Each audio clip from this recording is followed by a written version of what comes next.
The only thing that I can really add to, I think, what all of you have been writing about for the last 3 months, what has been said, by our coaches, especially Eric, and by our players, the feeling of a team sort of making itself while you're trying to make a team, sometimes can be a little bit conflicted for me, because of what we have to do, this summer.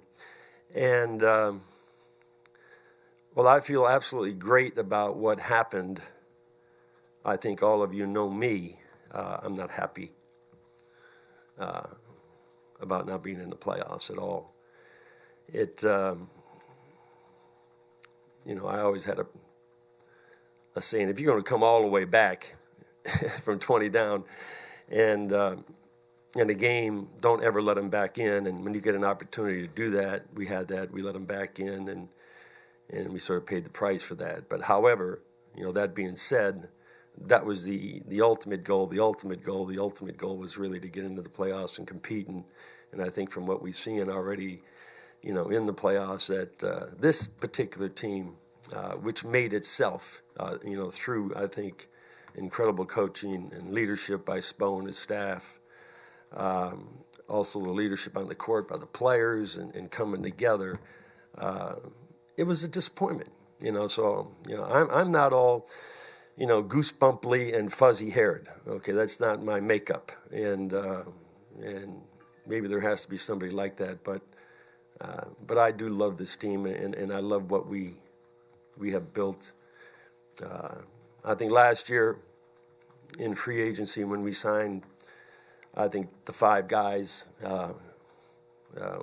when the room opened up, I remember making one statement about, let's see who emerges, what players will emerge, and we might find some surprises here, or we might find somebody that we really like, that we can start this build with Goran and Hassan and Justice and with Josh Richardson and Tyler, etc.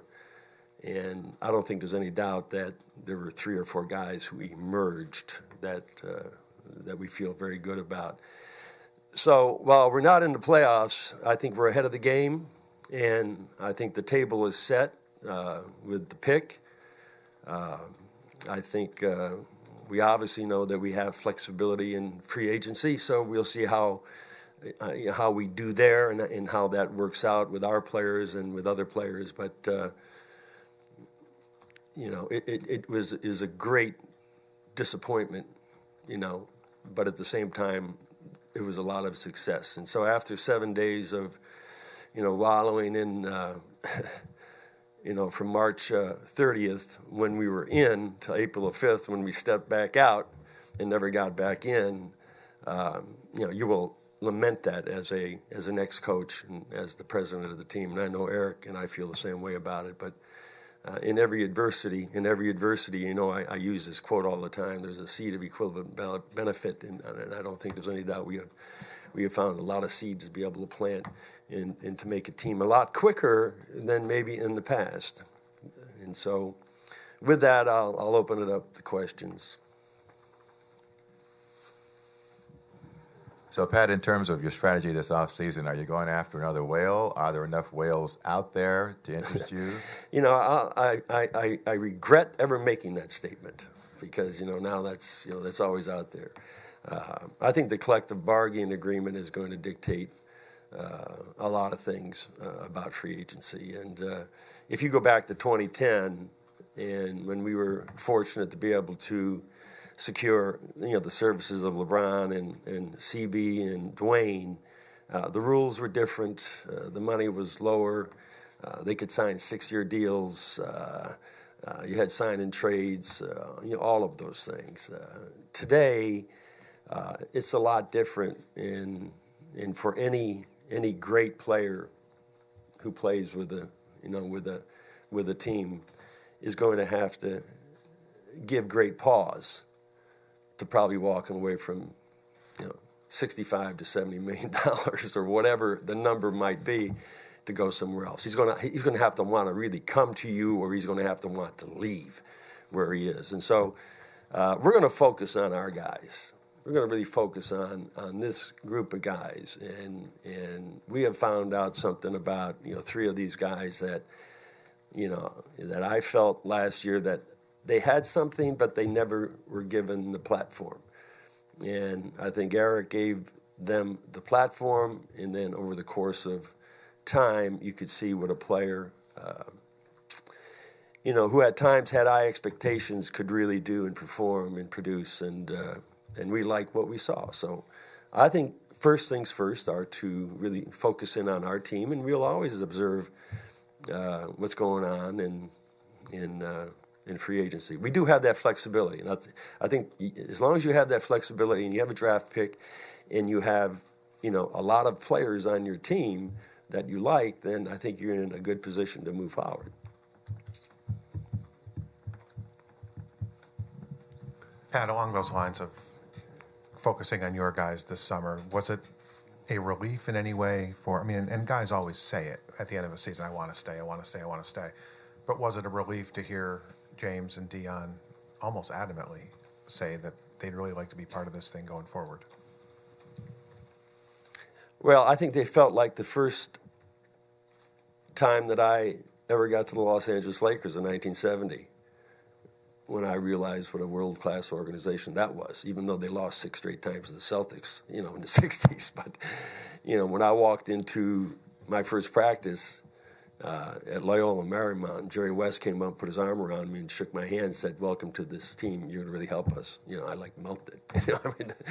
But I think they like it here. And not just from the standpoint of, what a lot of other people say about Miami, that's obvious, and all of the throwaway lines of the weather, and it's a tax-free state, and all of those benefits. It's a vibrant city to live in, and but I think they're talking a lot more about the support they got from the people who can improve their games and maybe even their lives. And so I think both James and Dion, were speaking to that. They were speaking to the discipline and the dedication, really, of 8, 9, 10 people, that work for Spo in that locker room.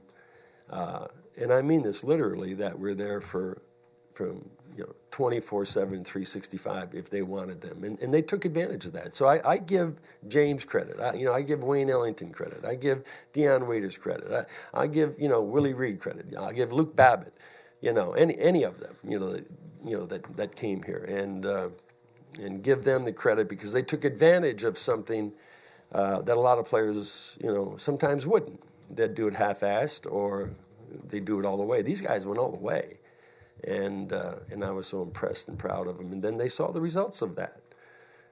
So we moved it up from best condition to world class. And I think world class is what it's about. If you don't want to be a world class athlete, then what are you doing? You're wasting your time. All you're doing is making money and probably having a shorter career and being very frustrated. So in order to get the best out of yourself, you got to get to this point first, and then let the coaches take care of the development part of it, and then let the head coach take care of how he sees you as a world-class athlete, developing in your skills. And this, now I can plug him into, what James Johnson showed was another playmaker, a guy that can do a lot more than anybody ever thought he could do, and he can get better.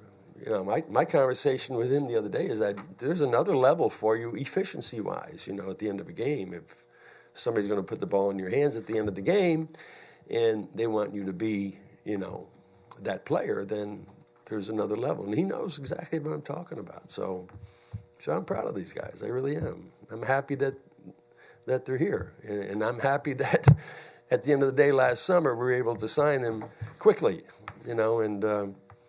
so we got, 6 players that we were able to get into the team under the umbrella, the time that we needed them. Pat, you've never just been about making the playoffs. You've been about winning championships. Right. And if, as the summer turns out, you use most of your cap space to retain your current team, maybe you have a little money left over for a decent player, you have Winslow back, you have a pick probably at 14, is that enough in your mind to compete for a championship? Well, if you're looking at Golden State and you're looking at, Cleveland, defending world champions, and you're looking at Golden State, probably those teams, and Houston and San Antonio, the top 4 teams in the league.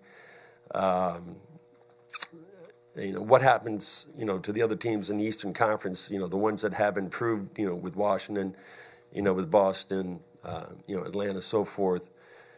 Yes, I mean, you have to say to yourself, I want to get there as quickly as we can and contend. And so you've got to be honest with yourself and say, even if you brought all of these guys back with the 14th pick and some kind of room exception veteran player that's a good player, can you beat those teams? Can you? And you'll never know unless you get there. So, I think we should start scheduling exhibition games with all the teams out in the West Coast just to find out if we can compete against them, But that's what our goal is, and I think the fans here in Miami, appreciate I think what we do, but they also appreciate the fact that we want to bring more quicker, to the table, and I want to play for that. That's what we want to compete for. So that's what it's always been about, and that's what it'll be about. I don't know how this summer is going to work out. You don't have to go, as Jim was talking about, whale hunting.